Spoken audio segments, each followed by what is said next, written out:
Okay, so here is a video about work. So this is physics stuff, and I am not a physicist, so I'm going to try not to make a fool of myself. But here goes.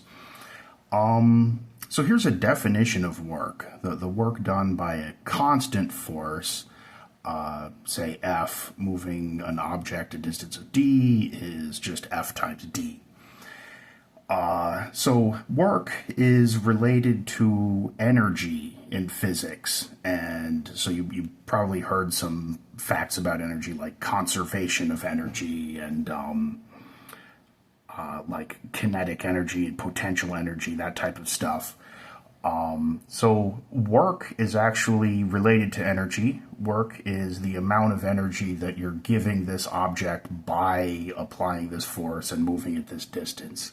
And so, for example, if I'm lifting a rock really high, that takes a constant amount of force. The amount of force is just that I have to fight against gravity. So to move the rock up, the amount of force is just the force of gravity. And the distance is just however high I lift it. And if you've heard about potential energy, a rock that's, say, 10 feet high has less potential energy than a rock that is 20 feet high.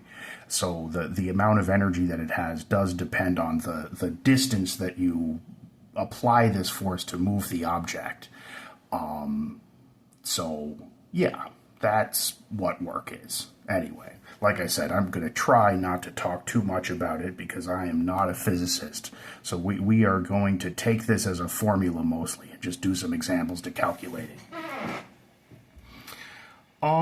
Yeah, by the way, so regarding basic units, of course, in the metric system, the standard unit of force is newtons, which is breaking it down into other simpler units. It's kilograms times meters over second squared. Force is mass times acceleration. Kilograms is a unit of mass. Acceleration is often measured in meters per second squared. In the, I guess it's called the imperial system, the other one, the one that isn't metric, we just use pounds. Pounds is a unit of force. Units of work would be, well, work is force times distance, so a unit of work is going to be a unit of force times a unit of distance. For example, if you're in the metric system, a unit of force would be newtons, and a unit of distance would be meters. So newtons times meters is a unit of work. We use the letter J. These are called joules. Joules is the name of the unit that you get if you multiply this unit by this unit. In the imperial system, it's sort of simpler to understand, or at least we don't have a specific new symbol for it. We just call it foot-pounds. Pounds is force, feet is distance, so we just call the unit foot-pounds. Anyway, so I told you about the amount of force used to, or used by, sorry, let me start that over. The amount of work from a constant force. But usually we're going to deal with non-constant forces, so let me talk about that. Let's say I want to move an object from this point to this point using a non-constant force. So what I mean by that is I'm like pushing a point from here to here, and the amount of force that it requires is different. When I'm here, there might be a certain amount of force required, but then when I get here, there might be a more force or less force required. And so like that's true as I move all the way from here to here. There's a different amount of force at every single point. So what am I going to do? I'm going to do this sort of the standard thing because this is applications of integrals. I can break this interval from a to b into a bunch of smaller intervals by using some numbers like x0, x1. So x0 is just going to be a. The last one, x sub n, is just going to be b, and in between I have a bunch of x sub 1, x sub 2, and so on. And if I draw these, I didn't draw them very small, but if these are really small, I can almost act like the force is a constant, at least on each small, short subinterval, assuming that f is continuous, which is a reasonable assumption. These are physics examples. So what do I get? I'm going to do, well, force times distance, because I'm acting like on each subinterval that it really is a constant, so I can use this formula, force times distance. The amount of force is given by f of x, where x is like the appropriate value of x in whatever subinterval I'm doing. And the amount of distance is delta x sub I, like delta x sub I is the difference between two consecutive x values, like these ones that I'm choosing on the inside. Of course, I just wrote this to try to derive the formula, and since this is applications of integration, now I'm just going to say, well, now I do the limit as these subintervals get shorter and shorter, and a sum that looks like this turns into an integral that looks like this. Okay. Let's do an example. I have a 60-foot, 180-pound cable, and let's assume it's constant density, so different parts of the cable weigh the same amount, like I guess it's 3 pounds per foot, you could say, all the way throughout. And this cable is hanging down from a crane, and we are going to pull up 25 feet of the cable, and we're going to talk about how much work is required. Now, just so we understand, when I'm part way let's say I've pulled up a certain amount, like 10 feet or something, that means there's less weight hanging down. And I don't have to like fight against the gravity for the 10 feet that I've already pulled up. Like I only have to fight against the gravity for the 50 feet that's still hanging down. So as I go, as I make progress towards my goal of 25 feet, my life gets easier. The amount of force gets less and less as I go. So we're going to keep that in mind, and that's exactly the type of example we're talking about, is different amounts of force applied at different times. So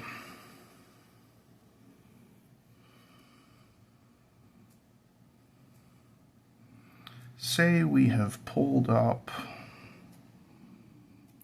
X feet so far. Then the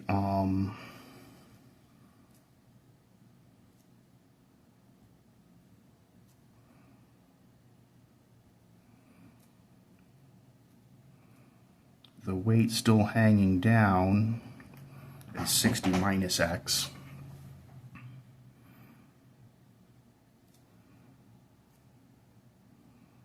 Or, sorry, I should say the length. And what I'm about to do is the weight. Weight is sort of synonymous with force here.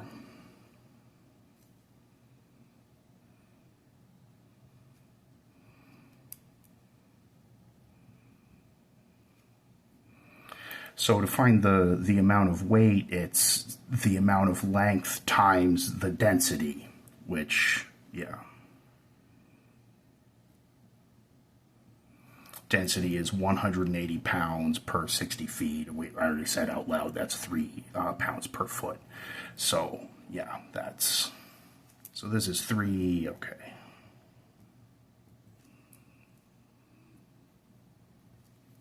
So that's how much the remaining amount of cable weighs.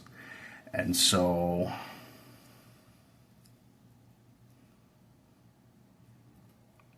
the work is, I'm going to set up an integral. This is an integral that's going to be with respect to x, so let me go ahead and write a dx at the end. And x goes from, okay, x was the amount that we've pulled up, and so in the beginning we haven't pulled up anything, so x starts at 0, and in the end our goal is to get 25 feet, so x goes from 0 to 25. And what I put in here is just the amount of force. This is just like this. And so that's that.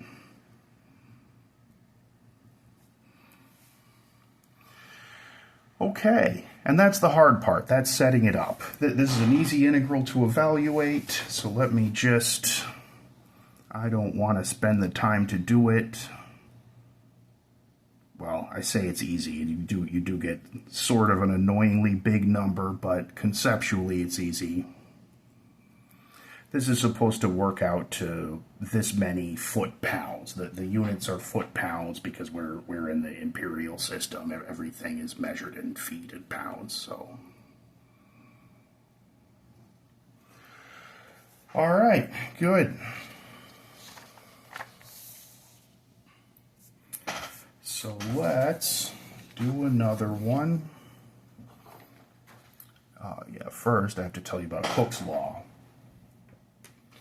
Hooke's law is a law of physics pertaining to springs and some other objects that behave like springs. In particular, every spring has its natural length. Like if you just take your hands off of it and let it do what it wants to do, it's going to rest at a certain length, and we call that its natural length. Also, every spring has its own sort of, you could say, like amount of strength. There are weak springs and strong springs, and that's related to a number that we call its spring constant. So anyway, let me get to the point of this. Hooke's law says the amount of force required to keep a string either stretched or compressed at a distance of x away from its natural length is k times x, where k is the spring constant. Like I said, every spring has its own spring constant. Okay, so knowing that, let's do an example. If the work required to stretch a spring to 1 foot beyond its natural length is 12 foot-pounds, how much work is done stretching it 9 feet beyond its natural length? Okay, let's interpret this first bit. So 12 is the amount of work required to stretch a spring from basically its natural length, so like 0 feet to 1 foot. And okay, I'm going to just go ahead and set up an integral. Let's say that I'll use the letter x for the distance that the spring is stretched away from its natural length, and this is going to be an integral with respect to x, and x starts, we're starting at the natural length, so x would be 0, and we're going up to x equals 1. And what goes in here is just the amount of force. So the force is k times x. And we don't know k. The point of this step that we're doing is to figure out k. But k is a constant, so k, when I integrate this, I can just carry the k right through. So the antiderivative of x would just be 1/2 x squared, and the k just carries right through, so I can write it that way. So that's that. And then I put in 1 for x, so I get 1/2 k. And I put in 0 for x, I get 0. So, like I said, this step is for us to figure out k. So 12 equals 1/2 k. So k is 24. And like I said, I'm not a physicist. Some physicists might be cringing right now because I'm not putting units. Let's not even worry about what these units are. We are in the imperial system, so I'm going to put units at the very end of my answer and call it good. Of course, in the very end, they're asking how much work I'm required, so once I figure out the number, I'm just going to say it's in foot-pounds. Okay, so what do we do with this? The question is, how much work is done stretching the spring to 9 feet beyond its natural length? So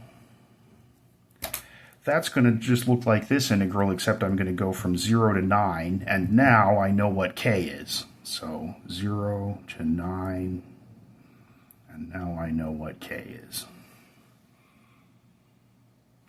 And this is an easy integral to do. With these, typically the hard part is setting it up.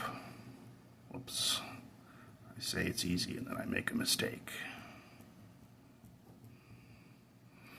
So antiderivative is that, and okay, I'm not doing this in my head. I wrote down what the answer is supposed to be. Apparently, 12 times 9 squared is 972. And like I said, the units should be in foot-pounds because this is work and we're in the imperial system.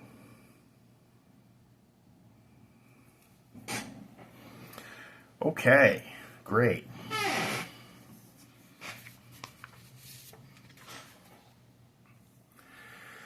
I'm going to do one more example for this video. So this is, I would say this is a sort of different type of example. We're still talking about work, but we're going to view it in a sort of different way. In particular, these are common types of work questions where you have a certain amount of liquid, it's in a container that has a certain shape. This one isn't too bad, this is just going to be a cylinder. But the shape could be anything. It could be like a hemisphere or a cone or something. But for now, we just have a circular swimming pool. I guess a cylindrical swimming pool is a 3D object. It has a diameter of 24 feet, so I labeled the radius 12. The pool has a height of 5 feet, but the water is only 4 feet high. And the question is how much work is done pumping the water out. And what that means is I just have to get the water to the top and then we say it's out. And what's sort of different about this is like this pool. I mean, there's water all the way up here at 4 feet. There's water all the way down here at the very bottom. And this water at the top doesn't need to move very far. It weighs the same amount as the water at the bottom, but the water at the top doesn't have to move as far as the water at the bottom. So the way we're going to break this up is... see if I can draw this. Actually, let me just draw another picture just so it doesn't get too cluttered. You get to watch how great my art skills are.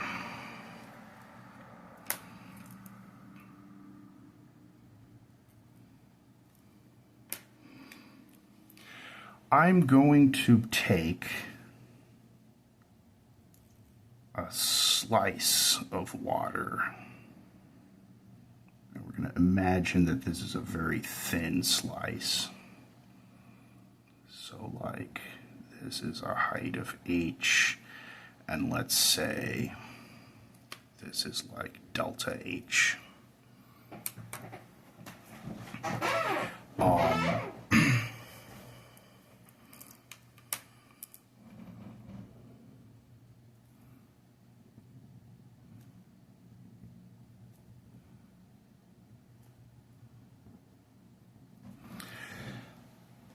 I want to talk about the amount of work required to move this slice up.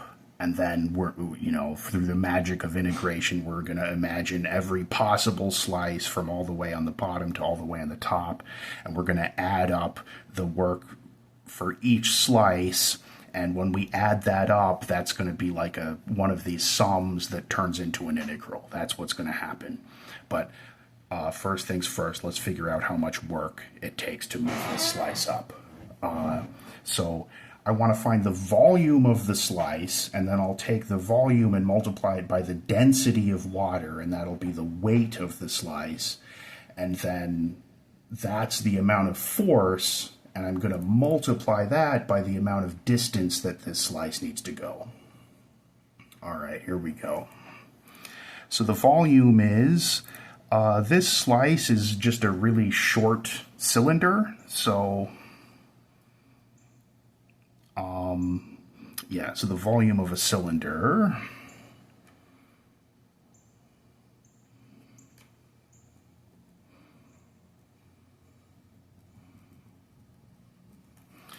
is pi r squared h, so let's be careful. This h isn't necessarily the same as that h. So this cylinder has a volume pi. The radius is just 12. And the height of this cylinder is actually delta H.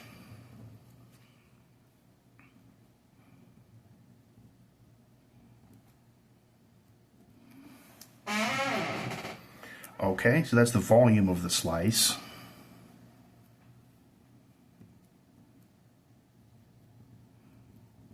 The weight of the slice is going to be volume times density.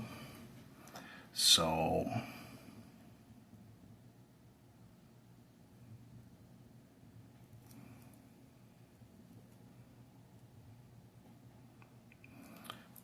I stick a 62.5 in there.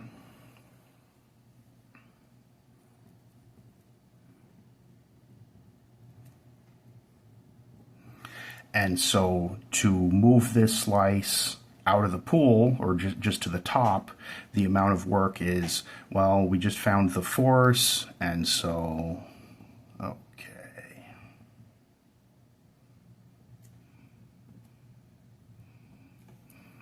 It's going to be that times the distance. And the distance is 5 minus h, because it's already sitting up here at a height of h, and I just need to move it up to a height of 5. Okay.